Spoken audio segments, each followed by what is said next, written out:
حضرت عائشہ رضی اللہ عنہا سوز پونس کے ایکس خطر جس کے ذریعے بیجا تمس ون تمس ونجے مین سلام کہین بی فرمون بی ونجے دعا کرن کہین بی یم سات تمس پونس دکھ اتس مز دیزن کہ بستر سے مز تھجی بستر سے پٹ کن جائے یہ الٹ گسا حضرت عائشہ سے ونا کوئی سلام نہیں کہنا دعا کی درخواست بھی نہیں کرنا چپکے سے پیسہ رکھ کے آنا آپ اور ہم کیا بولتے ہیں سلام تی ونجے ناو تی ونجے لکھنے جو گنجائی ناو تاکہ تمس گھس مشتی گسن بے ونجے سچ ہوتی روزان سورے کی اس ونا تو یہ کیا ہے؟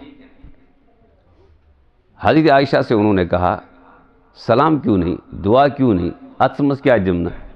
حضرت عائشہ نے فرمایا جب تم اس کو میرے لیے دعا اور سلام کہو گے تو اس پیسے کا بدلہ تو دنیا میں ہی مل گیا مجھے، میں نہیں چاہتی ہوں دنیا میں بدلہ بلکہ میں چاہتی ہوں کہاں؟ اور رہی بات ہاتھ میں نہ دینے کی، جب اس غریب کو آپ ہاتھ میں دو گے وہ احساس کمتری میں مبتلا ہوگا، یا اللہ دیکھو میں لینے والا ہوں اور یہ دینے والا ہے، میں نہیں چاہتی ہوں کہ وہ لینے والا بن جائے۔ بستر پہ رکھو تاکہ اس کا ہاتھ سامنے نہ آ جائے۔ کتنا بچاؤ تھا، کتنا اہتمام تھا۔